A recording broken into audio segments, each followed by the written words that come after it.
Thank you for coming to church today, everyone. If you want to hang out for just a little while longer, I'm going to do something that we don't normally do. I'm going to open up the floor for some questions. So, do any of you out there have any questions they'd like to ask a pastor? Oh, Pastor, yes, I got a question. I've been seeing people online saying that we got to keep the dietary laws found in Leviticus 11 and Deuteronomy 14. Is that true? Oh, I hear this one all the time. Of course, you don't have to keep those laws. In Mark 7, Jesus declared all foods clean. Yeah, me again.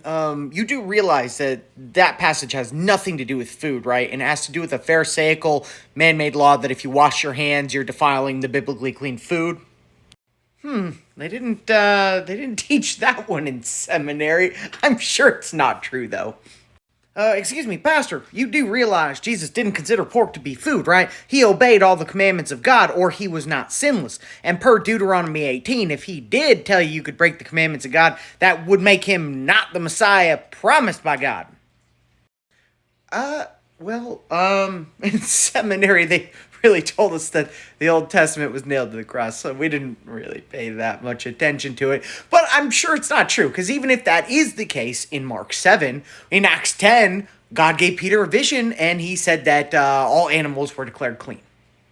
Pastor, that's not actually what it says in Acts 10. Peter clarifies his own vision. He says that God's telling him that the Gentiles were made clean, and he restates it again in Acts 11. Well, yes, but he also said that the animals were declared clean in the vision.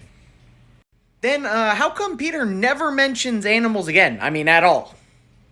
Peter only says the dream interpretation was about the Gentiles. The Bible's littered with dreams and visions, and it's never the details of the dream that are important, it's the interpretation of the dream that's important, and Peter clarifies the dream and says it's about the Gentiles. Well, even if that's the case, Paul clearly said we can eat whatever we want as long as we're not grieving our brother. Pastor, me again. You do realize that would mean Paul fails the Deuteronomy 13 prophet test if he told us we can break the commandments of God, and that would make him a false prophet per scripture, right? Okay, this is about enough of this. Does anyone have any questions not about food? Pastor, you said in the past that we only need to keep the moral laws now. Is that correct? Yes, we only need to keep the moral laws. Don't murder anyone and you're good. Then, how come we have to tithe? Because that's only an Old Testament commandment.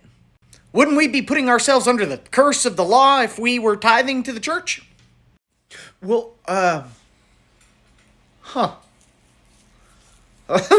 That's enough questions for the day, church. I'll see you next Sunday.